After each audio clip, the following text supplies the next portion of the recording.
请听韩语节目 간추린 뉴스.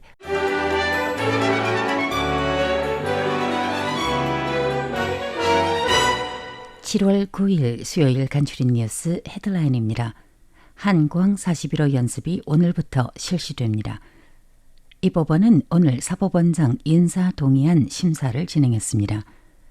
인공지능과 블록체인 기반 탈중앙권 플랫폼 웹 3.0 발전에 타이완은 반드시 적극적으로 참여해야 한다고 행정원 비서장이 강조했습니다. 미국 상호 관세와 관련하여서 타이완과 미국 간의談판은 찬찬히 진행되며 시간이 걸릴 것이라고 국가안보 인사가 전했습니다. 중국 상무부는 오늘 국가 안전과 이익 수호 및 확산 방지 등의 의무 이행을 위해 타이완의 한샹 항공공업 및 국제조선 등 8개 기업을 수출 관제 통제 관리 명단 기업으로 지정했다고 발표했습니다. 한국통일부는 오늘 일전에 해상에서 표류하며 북방 한계선 이남으로 진입해 구조된 북한 주민 6명을 북한으로 돌려보냈다고 발표했습니다.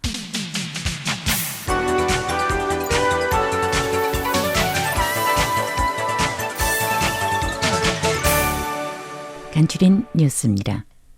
한광 41호 연습이 오늘 7월 9일부터 실시됩니다. 연습에 참여하는 성원으로는 상비부대 외에도 올해 처음으로 여단급 규모의 동원으로 예비군 부대를 소집했고 이 가운데 대타오유엔 지역의 육군 제206 여단 3,000명의 장병들이 전국 각지에서 전력 회복과 작전 연습을 진행합니다. 한광 41호 군사연습 기간은 그동안 4박 5일을 주로 했으나 올해의 적군의 위협이 매우 험하다는 현황을 감안해 9박 10일로 그 기간을 연장하여 오늘부터 오는 7월 18일까지 진행됩니다. 또한 시나리오가 없고 중단 없는 연속적인 훈련을 실시합니다. 열흘간의 한광 훈련 첫날인 오늘 적군의 대타이완 전자전, 가짜정보, 민병선, 해경선 등 방식을 이용한 회색지대 위협에 대응하는 연습을 비롯해서 적군이 연습을 빙자해 전쟁으로 치닫는 상황에 대비한 군사훈련으로 해군 각 군함의 완벽한 정비를 거쳐 긴급 출항 연습, 해군의 이동 레이더와 미사일 탑재 차량이 기동성 있게 각자의 전술 위치에서 접전 명령을 대기하는 등의 훈련을 진행했습니다. 1984년부터 시작된 국군 군사모의 훈련은 올해로 41회째를 맞이하며 그 이전에는 미국과 합동 연습을 하는 중미, 즉 중화민국과 미국 간의 연합 군사 연습을 실시했었습니다. 이 법원은 오늘 7월 9일 사법원장 인사동의안 심사를 진행했습니다. 지난 3월 중화민국 총통부는 7명의 대법관 인선 명단을 발표한 후 이 법원에 공문을 보내 인사동의권을 요청했고 이에 국회는 지난달 6월 13일 인사동의권 회의에서 여야 의원들은 대법관 인사동의권의 심사와 투표, 표결 관련 일정을 확인한 바 있습니다. 오늘은 중화민국 5권 분립 5개 기관 중에 사법원의 원장 인사청문회가 진행될 때 총통이 지명한 사법원장 후보자 차이치오밍에 대해서 국회의원들은 사법원장 후보가 검찰 출신이라서 적임에는 문제가 있다고 질의했습니다. 이에 차이치오밍 후보자는 중화민국은 반드시 법치 국가여야만 한다고 전제하고 그동안 줄곧 검찰관과 법관의 직무 순환 제도가 존재해 왔고 그게 사법의 독립성을 파괴하지 않았다며 사법원장 임명에 국회가 기회를 준다면 국가 헌정 질서 수호에 힘쓰고 타이완의 민주주의와 자유의 성과를 확보하겠다고 답변했습니다. 이날 인사청문회에서 입법위원들은 사형제도 폐지 여부, 대마초 합법화 여부 등에 대한 사법원장 후보자의 입장에 주목했고 사법의 독립성에 대해서도 명확한 태도를 요구했습니다.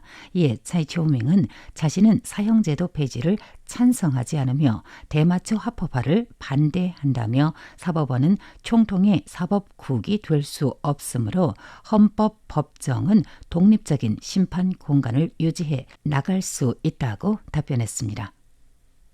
인공지능과 블록체인 기반 탈중앙권 플랫폼 3세대 인터넷 웹 3.0의 발전이 주목되고 있는 가운데 중화민국 행정원 비서장 공명 씨는 오늘 7월 9일 발표에서 웹 3.0 발전 추세에는 가상자산, 디지털 신분증, 스마트 계약, 디지털 정보 보안 등을 망라하며 새로운 생태계를 이루고 있어 타이완은 이에 반드시 적극적으로 참여해야 한다고 말했습니다. 공 비서장은 이날 타이완과 세계의 연결 웹 3.0 혁명의 주류를 장악하다를 주제로 한 국제 산업 서밋에서 축사를 통해 이상과 같이 밝혔습니다. 그는 웹 3.0 발전 추세는 블록체인을 주로 하는 것으로 탈중앙화 플랫폼의 방향으로 발전하는 것으로 신생태계 시스템을 형성하였는데 우리의 산업 발전과 응용 발전은 반드시 끝을 생각하며 시작을 해야 한다면서 기술의 발전을 위한 기술 발전이 아니라 진정으로 사용하게 될 수요 측, 응용 측을 어떻게 만족시킬 수 있는지를 고민해야 한다고 강조했습니다.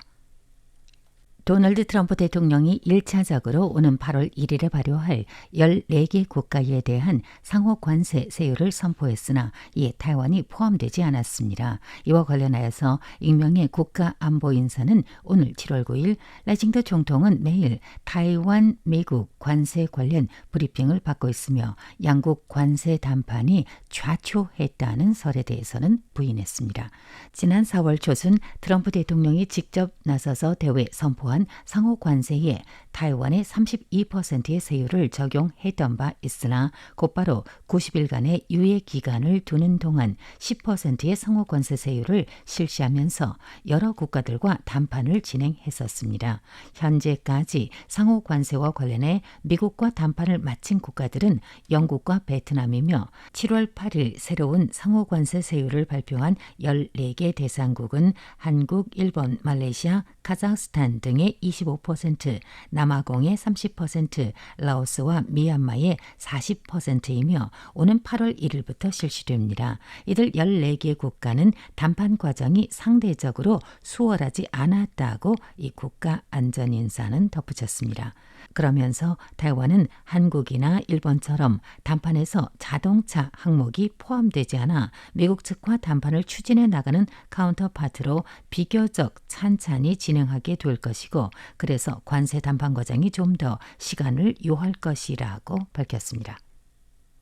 중국 상무부는 오늘 7월 9일 국가 안전과 이익 수호 및 확산 방지 등의 의무 이행을 위해서 타이완의 한샹 항공공업 및 국제조선 등 8개 기업을 수출 관제 통제 관리 명단 기업으로 지정했다고 발표했습니다. 이와 관련해서 타이완 중앙통신사는 오늘 오전 양안 이슈 전문 학자와 인터뷰를 통해서 분석했습니다.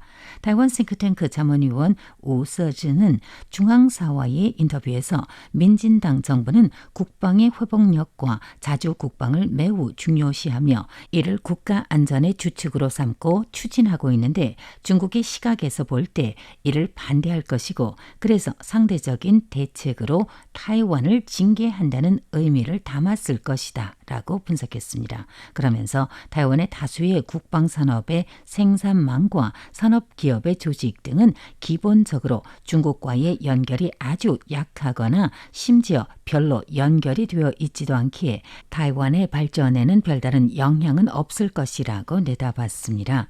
딴장대학교 양안관계연구센터장 장우예 교수는 중앙사와의 인터뷰에서 타이완이 일전에 중신과 화웨이 반도체를 관제했고 또한 오늘부터 대규모적인 한광 연습을 실시함에 따라서 베이징의 시각에서 볼 때 무력으로 독립을 꾀하거나 미국에 의존해서 독립을 꾀하는 것처럼 여겨질 수 있으며 타이완 독립에 대해서 반대하는 입장을 보이기 위한 행위일 것인데 다만 타이완의 통제 대상 기업들이 중국과의 업무 왕래는 별로 긴밀하거나 빈번하지도 않다고 분석했습니다. 이상으로 간추린 뉴스 끝마칩니다. 진행의 백점입니다.